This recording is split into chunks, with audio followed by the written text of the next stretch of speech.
Dünödөгү азык-түлүктүн 60% таза суунун колдонуу менен өндүрүлөрүн акыркы иликтөөлөр көрсөткөн. Андыктан айыл чарбадагы трендтердин негизгиси суу үнөмдүү колдонуу. Мындай технологиялардын бири саркынды суларды кайра пайдалануу. Башкача айтканда, саркынды сулар атайын жабдуунун жардамы менен тазалануудан өтүп, техникалык сууга айланат жана аны дал ушул айыл чарбасына колдонсо болот. Кыргызстанда бул технологияны активдүү колдонгон ишкерлер көбөйүүдө.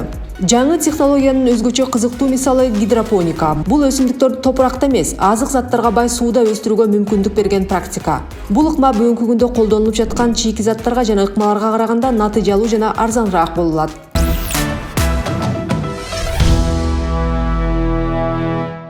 Gidroponika bu grechskiy so'zdan olingan bo'lib, gidro bu suv, ponika suv bilan ishlash degan ma'noni berar ekan. Eng o'ng'ay sharti shunday ekanki, 1 kilo bug'doydan 7 kilo, minimum 6 kilo, maksimum 7 kilogacha to'ytasa bo'lar ekan. Buni biz praktikada o'tkazdik.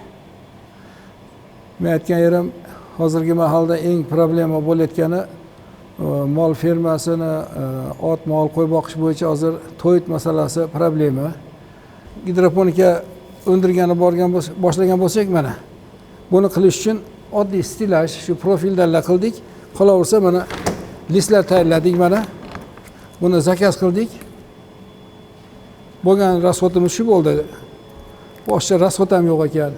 Temperaturasi plus 18 gradus bilan 20 gradus o'rtasida bo'lsa, o'sha o'ta qulay taraf ekan.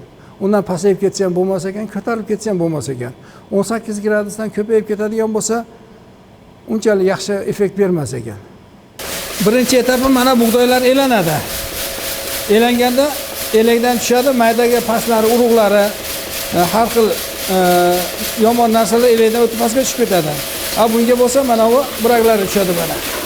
Buni ham o'zini alohida ishlatsak bo'ladi. Endi buni elakdan o'tkazgandan keyin suvga yuvib tozalab buni. Keling.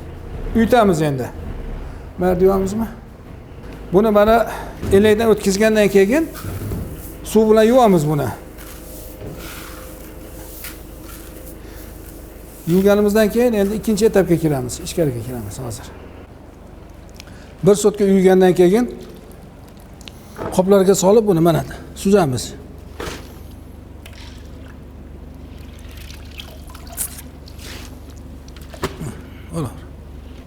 Baylab olib, yana bir sutka qopda turgizamiz buni mana. Mana shu holatda bir sutka saqlaymiz buni. Bir sutkadan keyin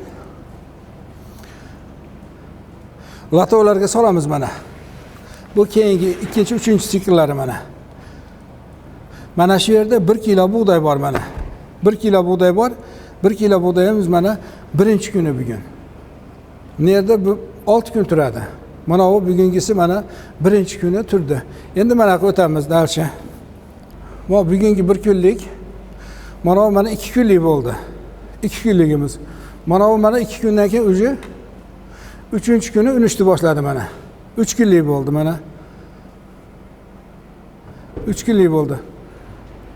Kilometr. Mana bu 4 kunligi mana. Mana bu mana 5 kunligi. 5 kun bo'ldi mana. Mana bunisi esa mana o'sha o'tishni boshlab ketdi. Mana ko'ryapsizlar. 6 kunligi mana. 6 kun bo'ldi mana bugun. Mana shu endi 6 kunlik mana gidroponikamiz bor.